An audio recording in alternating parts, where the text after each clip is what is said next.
So, and I know these are two different problems. This is like a brick wall, okay? So everything on this side you can combine like terms, everything on this side you can combine like terms. So here we would combine -4, +7, right? And over here, sorry about that flashing light. Over here we would combine 2 minus 4, right? So ignore this. We'll come back to this later. 2x minus 4x becomes -2x plus 3. Keep that equal sign. The x minus 4 plus 7, remember it's a -4 combined with a +7. When you're combining numbers with different signs, you just put the bigger one above the smaller one and subtract it. 7 minus 4 is 3. The 7 is a +7, so it's a +3. Good. Equals x plus 3. Interesting. So now I have a +3 on both sides and an x and a -2x. X, you can either subtract it like that and get -3x plus 3 equals 3, or you can move the 2x over here and then you would have 3 over here equals 3 plus 3x, right? Doesn't matter which way you go. Now you want to move that 3. So we subtract.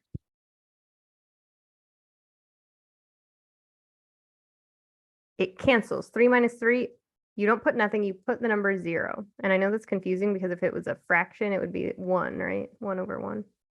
But when you're subtracting it out, it's actually a true 0. So we have -3x equals 0 for this one. First of all, does that look true? This is not true, right? Oh, no, sorry. That is not what we're doing here. So -3x equals 0. Divide by -3. Don't be scared of that 0. Okay, just keep going. See, even I was scared of the 0 and I thought we were doing something else. Don't be scared of the 0. Just keep dividing. -3 divided by -3 leaves you with an x. 0 divided by -3. Ready? 0 divided by -3 is 0. So x is 0. If you get a 0 and you still have an x, keep going. Okay, because you can take 0 and divide it by -3. X is equal to 0. Good. And then you want to put it back into this one. So if x is 0, 2 times 0 minus 4 times 0 plus 3 is 0 minus 4 plus 7. Is that true? 2 times 0 becomes 0 minus 0 plus 3 equals 0 minus 4 plus 7. We decided that minus 4 plus 7 is 3, right? -4 plus 7 is 3. So then we have 0 minus 0 plus 3 is 3, and that is true. 3 is 3. Good. So even if you get something that you're not super confident with, you're like, I didn't encounter many zeros, I'm not sure if this is right, put it back in there and check your answer. Okay. And there is nothing else that would make it true. Only 0 makes it true. Good. This was an example problem, but it doesn't have 0 in it, so I don't think it's relevant. So I don't think we need to do it. Good. Is that cleared up? So even if you're at 0, don't get scared like I got scared and stop working. It will work. And then I just wanted to real quickly ask if anybody had any questions about 2.2. I would say it's a difficult homework and it has a lot of word problems. Did anybody encounter any translating questions? For example, a piece of land is to be fenced and subdivided as shown so that each rectangle has the same dimensions. Express the total amount of fencing needed as an algebraic expression in x. The answer is 13x plus 15. What we know is it's a rectangle and each has the same dimensions. So the same dimensions means that this rectangle is x by 3x plus 5. That means that this rectangle has the same dimensions. So this rectangle will be x times 3x plus 5. This length is 3x plus 5. This length is x. This length is x, this length is 3x plus 5. Good. So what amount of fence do I need? I need an x amount here, x here, x here, x here, right? So that's 4 x's. And then I need 3x plus 5 and 3x plus 5 and 3x plus 5. Okay, so that's how we're approaching all of these questions about perimeters and word problems like this. Okay, and then if you put all of this together, that's the answer you would get. Don't worry, when I go over future homework, I won't print the answer. Not super helpful. And then you have a really long one where you are turning this long sentence into an equation, right? And then talking about what step you would do to solve that equation. Here is kind of the same thing, right? If you're doing the length of the 4 sides and they give you a perimeter. Good, so just a bunch of those. Here, it's like our example problem where the angle measures equal 180. So what are these 3 angles? But definitely email if you have questions and then we can go over it next class. All right. If not, we can move on to 2.4, interval notation and inequalities. So it's similar to solving equalities or equations, but they are not equal. Sound all right? All right, so using interval notation, we will go over that, solving linear inequalities using the addition property. So an inequality, like we said in that first example, looks like this, like this, like this, or like this. Those are inequalities because they are not saying 2 sides are equal. They're saying one side is either less than the other side or greater than the other side, or greater than or equal to the other side, or less than or equal to the other side. Good. The addition property is just if you're adding 5 to x, the opposite would be to subtract 5. That's the addition property.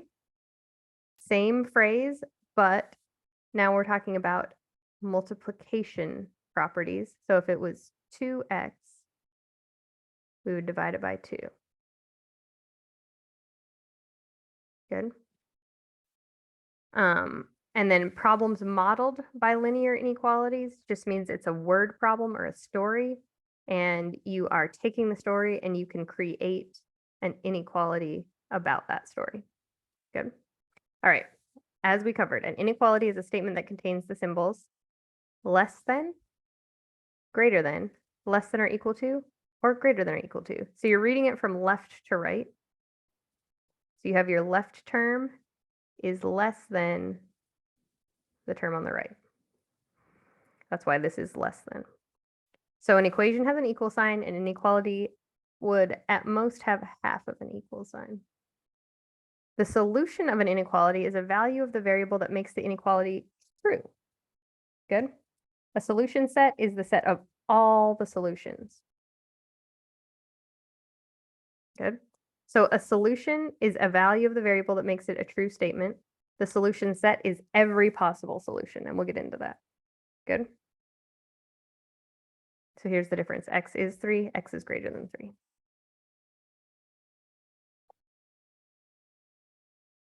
This, these 2 tables, I guess there are 2 of them. These 2 tables are important to know. So it does take a while to write them all out, but I think writing them out does help you understand it. Okay. Interval notation will include either regular parentheses or brackets around 2 terms. They're usually numbers, but they could also include the infinity symbols. So this is the symbol for negative infinity, meaning it goes on forever on the number line in that direction. Okay, that would be negative infinity. Positive infinity, just like the word infinity, means that line, right, or that answer goes forever to the right. Like if we have, for example, x is greater than 3, that means it is every number forever bigger than 3. Good. We start at 3, we go forever that direction if you can picture a number line. So here's the number 3. The direction we're going is towards positive infinity forever. So we don't have a limit. Our limit is infinity, which never ends. There is no end to infinity. Feel all right? Don't worry. We will cover this in more detail. Okay, so interval notation has parentheses or brackets around a number and the infinity symbol or two numbers, or the negative infinity symbol and another number. And notice that the negative infinity symbol is always on the left, the positive infinity symbol is always on the right. Also, note that when we're writing infinity, infinity is always accompanied by parentheses, never a bracket.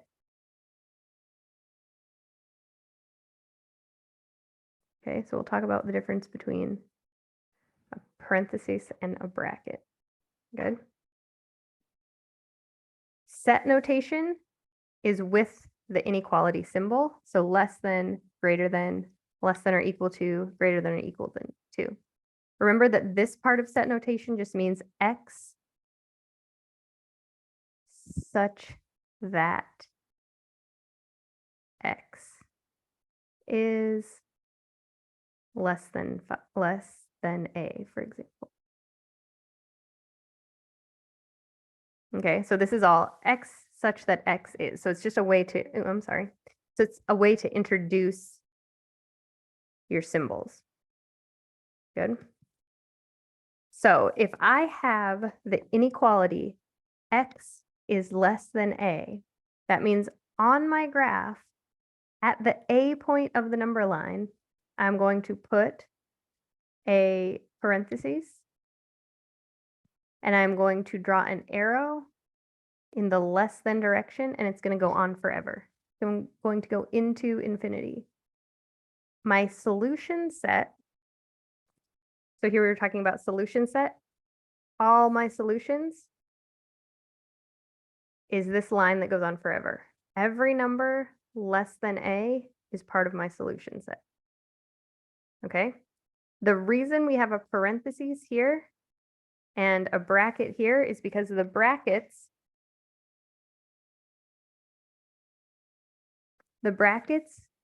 go with the equal sign, okay? The brackets means that it includes that number, okay?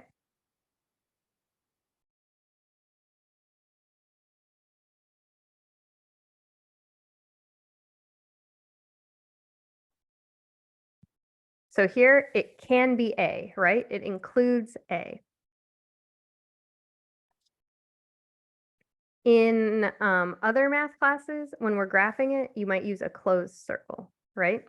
And then the parentheses means it does not include.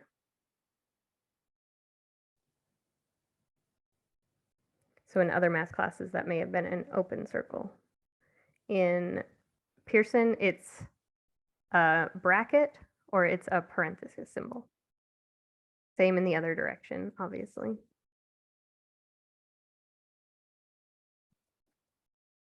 Okay.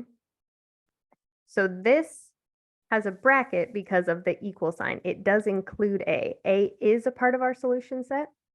Here, because it's less than or greater than and not equal to, a is not part of our solution set. It is not included in the solution. So, important note about infinity symbol is that the infinity symbol is always with parentheses, never with brackets, because there is no end, so we can't include the last part of infinity. Good. Infinity always has the parentheses, never has the brackets. I know this is a lot at once. All right, so let's read these. X such that X is less than A, find A on the graph, go in the less than direction, and because it is not including A, make it a parentheses symbol. Good. Our interval notation, let's just get real close in there since these are tiny. All right. Our interval notation is that it ends at A, right? The highest it goes is A. It doesn't include A, so we're going to put a parenthesis there. And then the lowest it goes is forever in the negative direction, so that's negative infinity. Negative infinity always has parentheses, never brackets. Good. The next one is X such that X is greater than A. Again, find A on your number line. Go forever in the positive direction, the greater than direction, and then it'll be written as from A to positive infinity.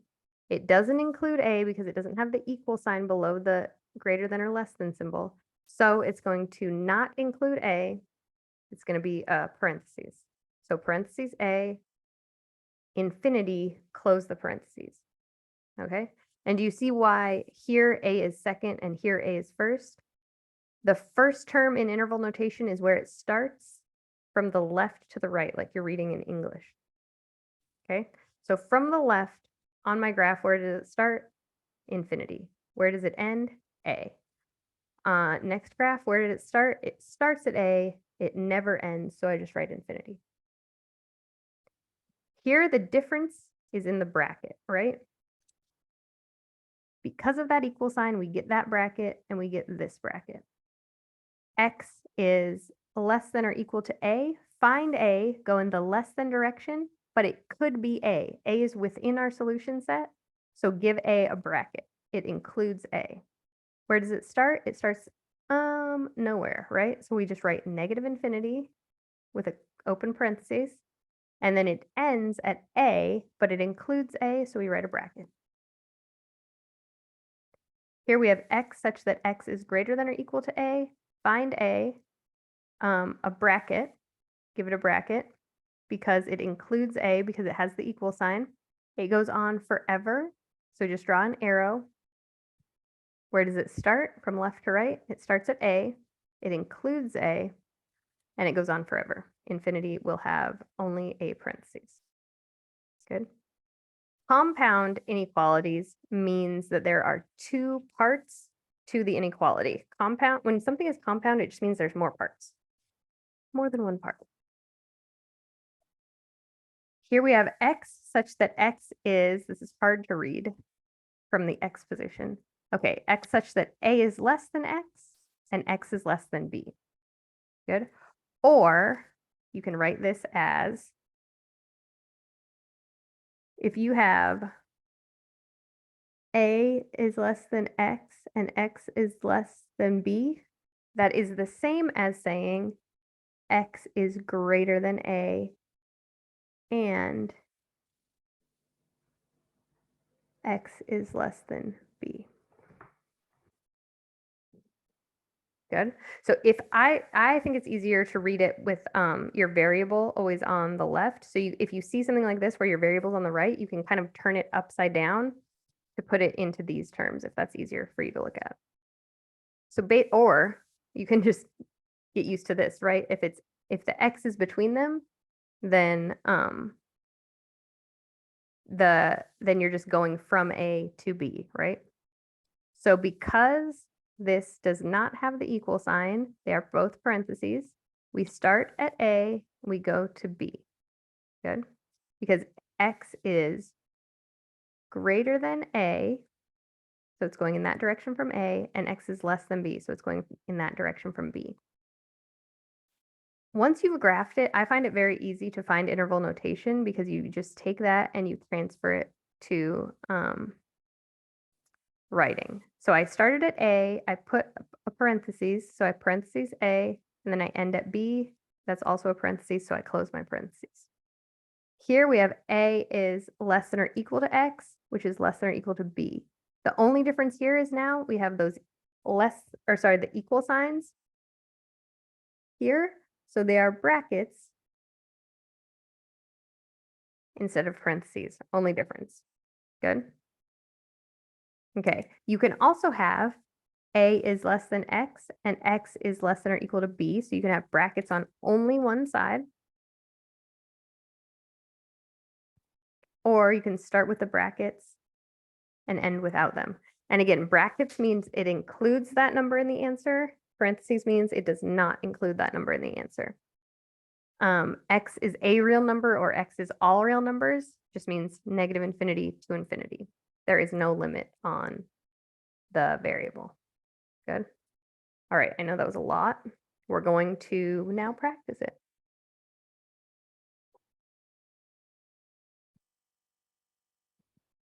But definitely type something in if you have a question. Graph each set on a number line and write it in interval notation. Like I said, I find it easier to write in interval notation after I graph it. So if I know I'm graphing it, I can there are 3 of them. I'll write 3 lines right now. My upside down ruler. 1, there's A, there's B, and there's, C is compound, so I might make it a little bit longer. If there's only one number on your number line, you don't need to make a long number line. And you're doing this on a computer, so it doesn't matter.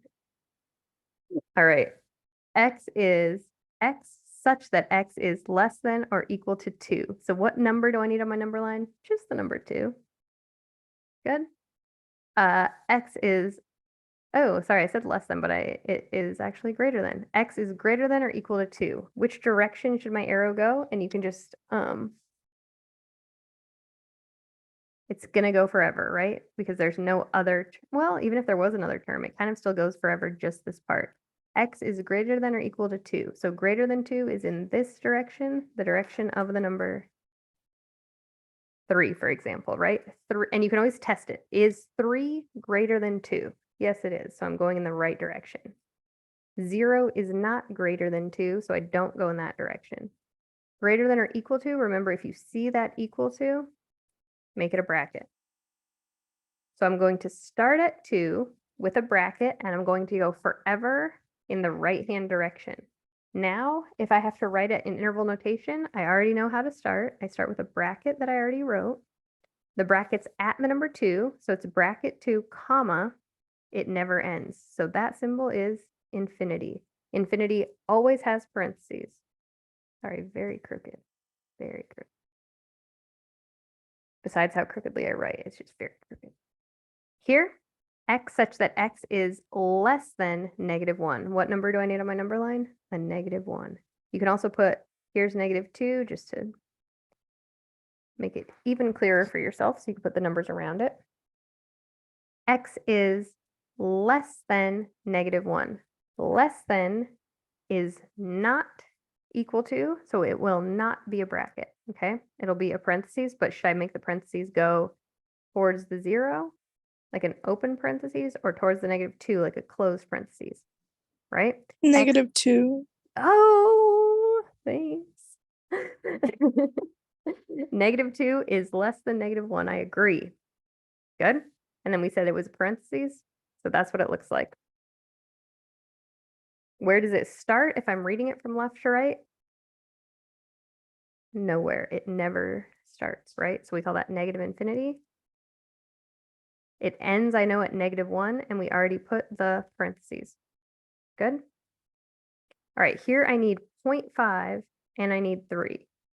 So you got to decide which one's bigger. Make sure the bigger one's to the right. X looks like it's between those numbers, but you can just look at them each separately.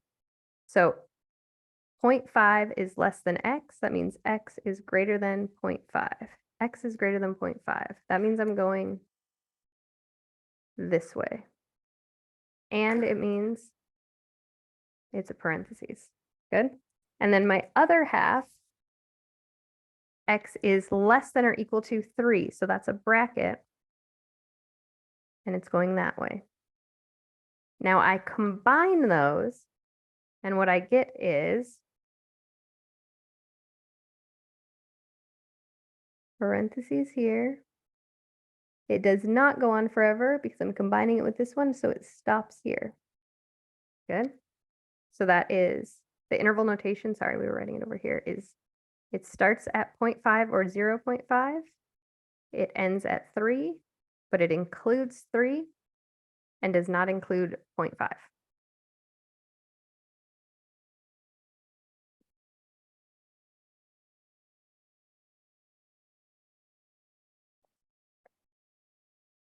Now we are going to solve some inequalities.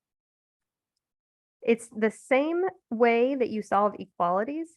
Clear grouping symbols, clear the fractions by doing the opposite operation.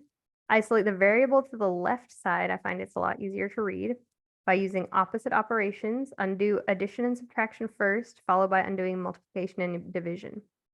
The only difference between inequalities and equal signs is if you multiply or divide by a negative number, reverse the inequality symbol.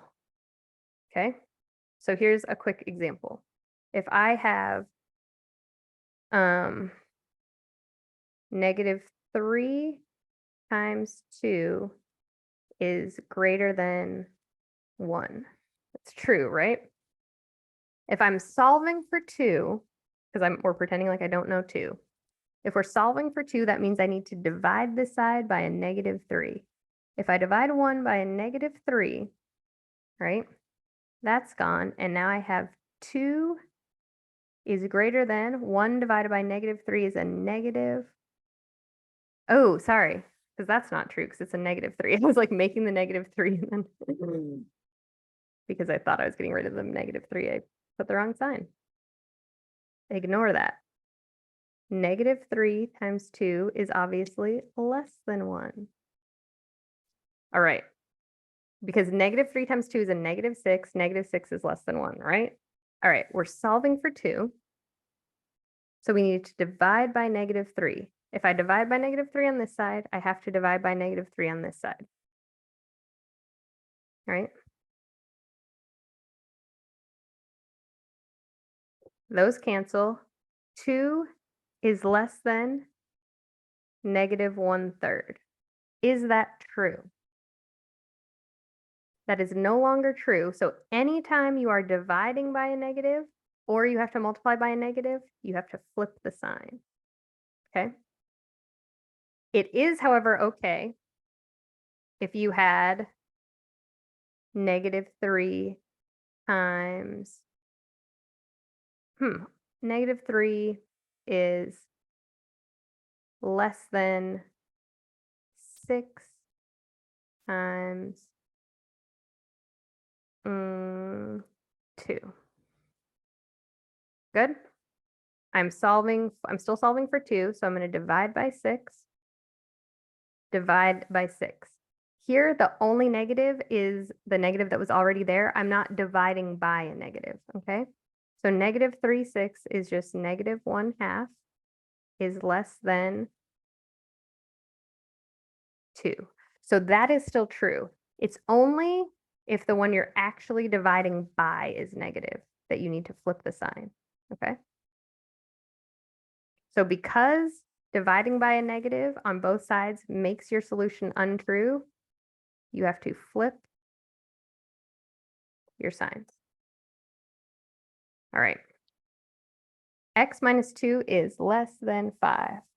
We are looking for all values for which I can subtract 2 and get a number less than 5. Every number less than 5 in the entire world. Good? All I do is add 2 to both sides as though that was an equal sign. X is every number smaller than 7. Good? If you want to check it, you can put a number smaller than 7 here and see if it works. Good? So 6 is smaller than 7. 0 is smaller than 7. 0 minus 2 is less than 5. That's true. Just checked my answer. 0 minus 2 is less than 5. That is true. Good. If I had to graph it, here's my number 7. X is less than 7. So going in the direction of 0 or the direction of the negative numbers, X is less than 7. Where does this start? Nowhere. So that's -infinity. It ends at 7. Should it be a parenthesis or a bracket? Parentheses. It does not include 7. Good. If I put 7 in here, 7 minus 2 is not less than 5. That's why it does not include 7. 7.1, yes, but not 7.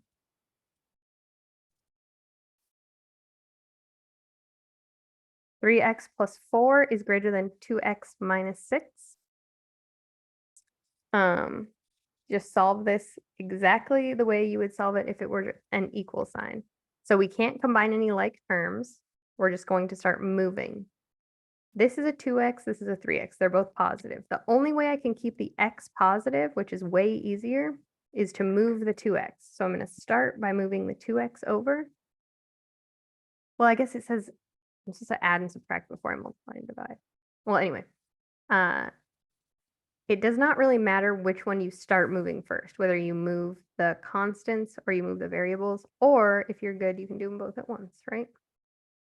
So it does not matter whether we move this first or we move the 4 first. 2x minus 2x just leaves us with negative 6 on this side. 3x minus 2x leaves us with x plus 4 on this side. I did not do any multiplying or dividing by a negative number, so I keep the sign the same. Good. Now I have x plus 4 is greater than or equal to negative 6. Get rid of the 4. I have x, and I have negative 10. I did not do any adding or subtracting, or sorry, I didn't do any multiplying or dividing by a negative. So x is greater than or equal to negative 10. Any value greater than or equal to negative 10 can be put into here, and it will be true, okay? Greater than or equal to negative 10. So if I wanted to check it, I can just say, I like 0. So if 0 happens to fall into the category, that's a good one. 0 is greater than or equal to negative 10, yes. 3 times 0 plus 4 is greater than or equal to 2 times 0 minus 6 becomes 4. It's greater than or equal to negative 6, that's true. So I just checked my answer set, or one example from my answer set. Good. You could also do negative 8, negative 9. You could do negative 10 itself, right? So on my number line, I'll start at negative 10, and I'm going to go in the greater direction. But because it has this equal sign, I'm going to use a bracket. Greater than negative 10. Good. Means I started at negative 10, and I went forever. Good. Also, they might ask you to write it this way. But I think they give you this part, and then you just put in this sign and the number.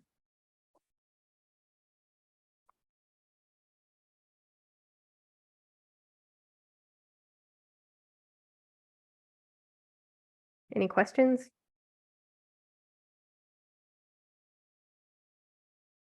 All right, example 4 is not full of fractions, but has some fractions.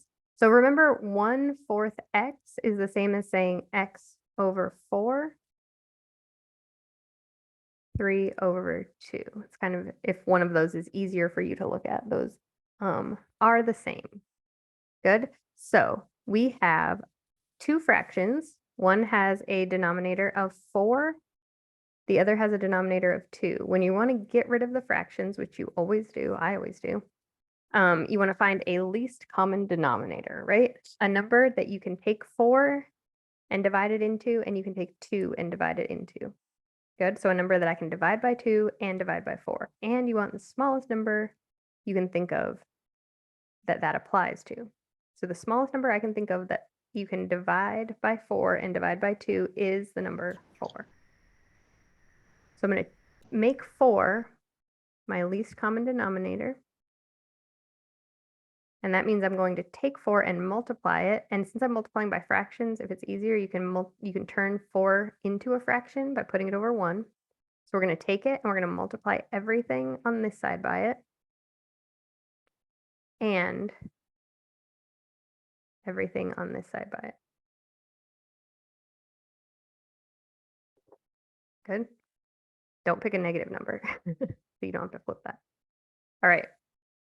So you can either write this as 4 right? 4 times x is 4x. 1 over 4 is 4. 4 times 3 is 12. 1 times 2 is 2. So you can do that, or you can just say, I know that 4 divided by 4 cancels out, and I just have x over 1, or x, right? And I know that 4 and 2, 4 divided by 2 just turns into 2 over 1. Okay, if that makes sense to you, you can do it that way, do it faster. But 4x divided by 4, these two can cancel. 4 divided by 4 is 1, so that will just leave us with x. 12 divided by 2 leaves us with the number 6, right? Or 2 times 3 is 6 over 1 is 6. Is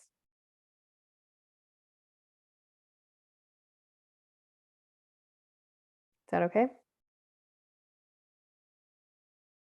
All right, so we have x is less than or equal to 6. Here's the ruler. X is less than or equal to 6. Here's my number 6. Over here is 7. Over here is 5. Probably more helpful when they're negatives. All right. Less than or equal to 6, that means I'm going to go in the direction of 5 because 5 is less than 6 and it includes 6, so I'm going to make it a bracket. Now that I'm writing that as in interval notation, it starts at negative infinity. It goes until 6. It does not go past 6, but it includes 6, so I put a bracket.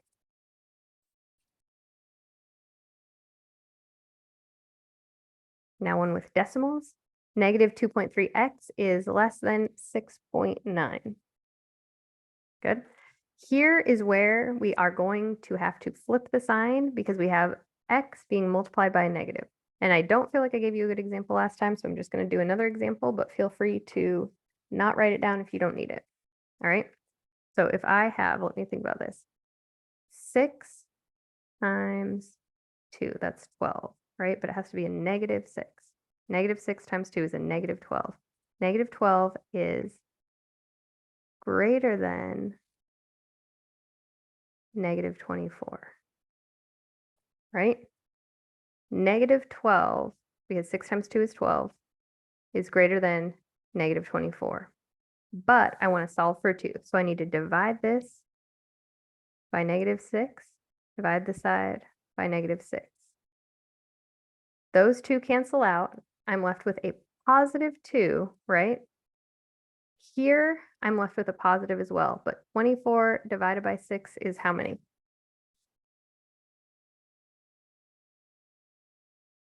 4. 2 is greater than 4. True or false? Not true, right? So that's why we have to flip the sign. Hopefully that was a better example. Because this will never be true, anytime you're dividing by the negative, flip the sign. All right. Here we can apply that. Negative 2.3x less than 6.9. Just going to take both sides, divide by negative 2.3, negative 2.3. Again, because this is negative, I'm flipping the sign. X is greater than 6.9 divided by negative 2.3, negative 3.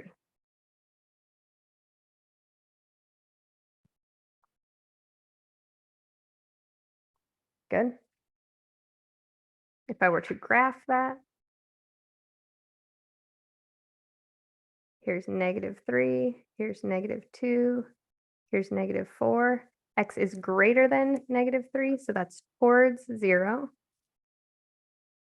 And it does not include negative 3. So if I'm writing in an interval notation, we start with parentheses, negative 3 until, infinity.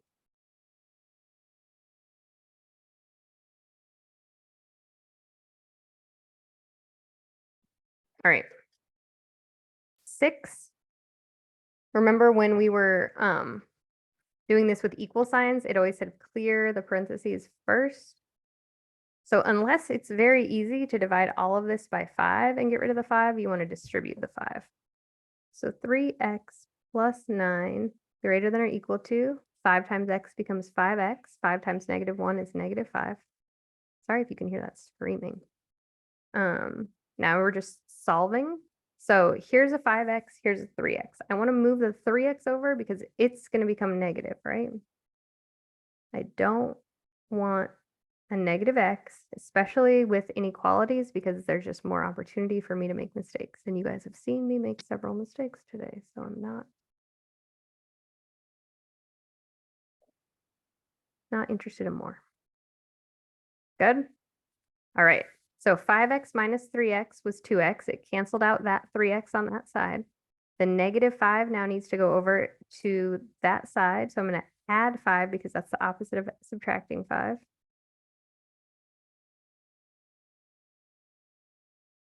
That's just 2x. 9 plus 5 is 14. 14, oops, I'm sorry. 14 is greater than or equal to 2x. Divide by 2, and we get 7 is greater than or equal to x. Remember, that's not the way that it is easiest to read it. So you move the x over here, flip the sign, move the 7 over here, write it in reverse. Or, I mean, if that is easy for you, you don't have to.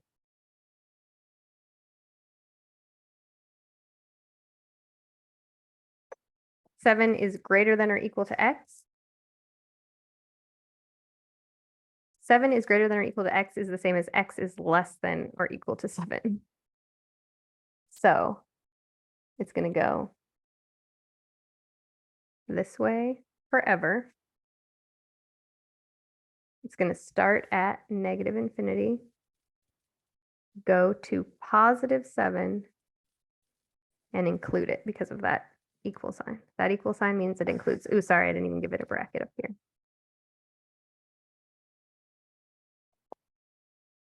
Good.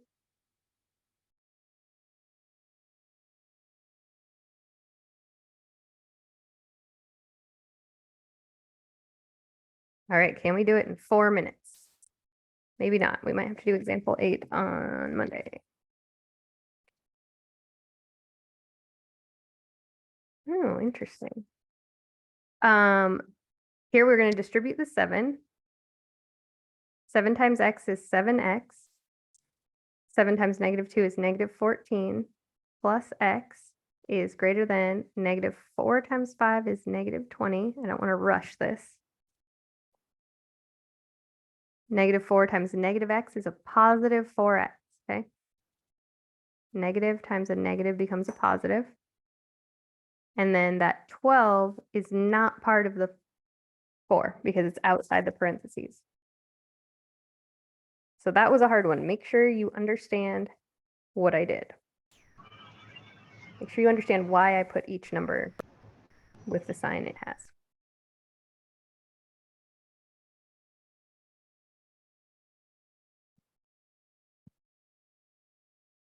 Good? All right, now we're going to combine like terms. 7x plus x is 8x. Keep that -14. Keep the sign. -20 minus 12, -32, right?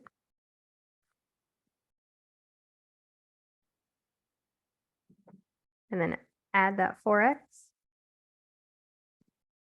Sorry, guys, we're not getting to example 8. I apologize, but we'll definitely do it on Monday. Good? All right. Again, look at your x's, decide whichever one is, if they're both positive, whichever one is bigger, move the other one over, okay? Even if it means you have to flip it.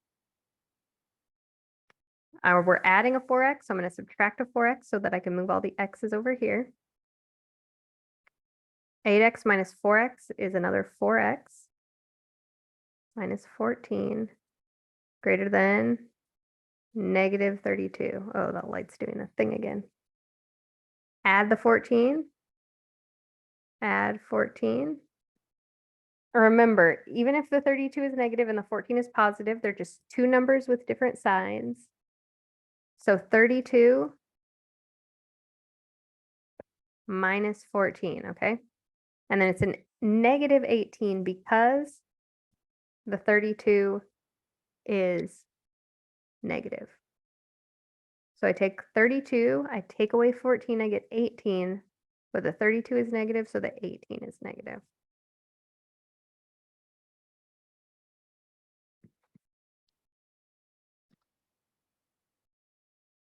This is going to be a fraction, right? Divide by 4, divide by 4. It's okay. You're not flipping the sign because it's okay that this is negative. You're only flipping the sign if this one's negative, if the 4 is negative. X is greater than negative 18 fourths. However, 18 and 4 are both even numbers, so I can divide them both by 2, right? I can simplify negative 18 fourths. X is greater than negative 18 fourths. If I divide 18 by 2 and 4 by 2, I get negative 9. Oh, I shouldn't write an equal sign. Greater than negative 9. Oops, halves. So it's X is greater than negative 9 halves.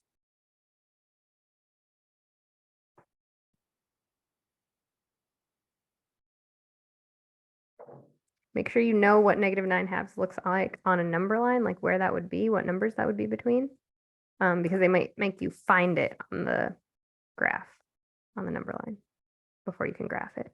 So negative 9 halves, X is greater than negative 9 halves, but doesn't include it. So that'll be parentheses. Ooh, sorry, it is 50. It is time to go. So we have parentheses, negative 9 halves going forever. All right, that is it. I will do example 8 on Monday.